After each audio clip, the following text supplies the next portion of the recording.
এখন আসেন ওয়াইস আল কারনি। উনি কে? যিনি নবীর প্রেমে আসে। উনি কিন্তু সাহাবি নয়। উনি কি নয়? সাহাবি মানে যিনি ইমানের সুখে নবীকে দেখছে, ইমানের সাথে ইন্তেকাল করছে। কিন্তু ওয়াইস আল কারনির জীবনী দেখবেন ছিলেন নবীর জামানায়। ছিলেন কোন জামানায়? কিন্তু নবীকে দুই চর্ম সুখে দেখেন না, নবী দেখাই দেয় না। নবী দেখা দেয় না, দেখা দিলেন দেখবেন না কেন? ওয়াইস আল কারনি একদিন মদিনার সীমানায় চলে এসেছে। আমার নবী আম্মা জান আয়েশা সিদ্দিকা তাহেরা রাদিয়াল্লাহু তাআলাকে ডেকে বললেন, আয়েশা, আমি বের হয়ে চলে যাচ্ছি। আমার এক আশেক আছে ইয়ামানে, করণ শহরে তার বাড়ি। মানুষ তাকে ওয়াইস বলে, পাগল হিসেবে বলে, কিন্তু সে দুনিয়ার পাগল নয়, সে কামলিওয়ালার পাগল।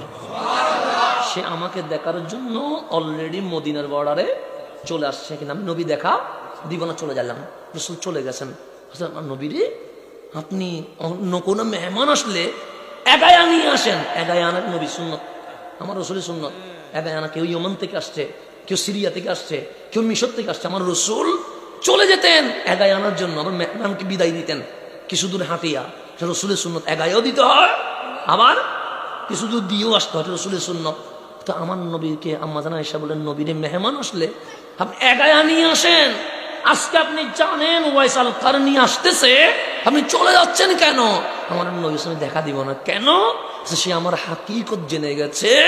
আমি নবী যদি তারা দেখা দে, সে নিজেকে কন্ট্রোল করতে পারবে না। নিজেকে কি করতে পারবে না? আয়েশা, আমি বলে গেলাম, যদি দরজায় টুকা দে, তুমি ডাইরেক্ট বলবা আমি নবী, তার উপর সন্তুষ্ট। তার উপর কি সন্তুষ্ট বলবা? সে যেন ইয়ামানে চলে যায়, তার মা অসুস্থ, মায়ের সেবা করলে আমি নবী রাজি হয়ে যাব। নবীটা কেমন? আমি বলি আমার কাছে ডাকি যায়, কথা ঠিক না? কারণ পাগলটা তো আমার। রসুল বসে তাকে চলে যেতে বলিও, কারণ তার মা কি আছে? কারণ নবীরে দেখলে সে মদিনে ছাড়বে না, কারণ সে তো নবী পাগল, সে তো কামলিওয়ালার সাথে তাকে যাবে। কারণ তারা বলবো আমি নবী, তার উপর কি আছে? খুশি আছে, খুশি আছে। তার মা অসুখ, সে যেন মায়ের কি করে, ওইদিকে মায়ের খেদমত করবে, এদিকে আমি কামলিওয়ালা রাজি হয়ে যাবো। তা আম্মা জান আয়েশা তখন আসলেন গুজরাতে, টোকা দিলেন। আম্মা জান আয়েশা বললেন, আপনি ওয়াইস আল কারনি, আমি জানি রসুল আপনার কথা আমাকে বলে গেছে, নবীজি আপনার উপর রাজি আছেন।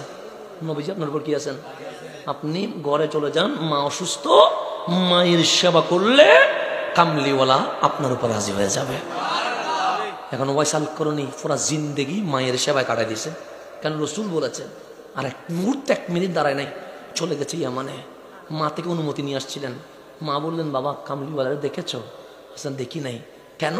বলছে, তুমি মা যে অসুখ, এটা তো আমার নবী জানে, তোমার থেকে অনুমতি নিয়ে গেছিলাম, নবী তোমার কাছে পাঠাই দিছে। এখন ওয়াইস আল কারনি কোথায় আছে? ইয়ামানে আছে।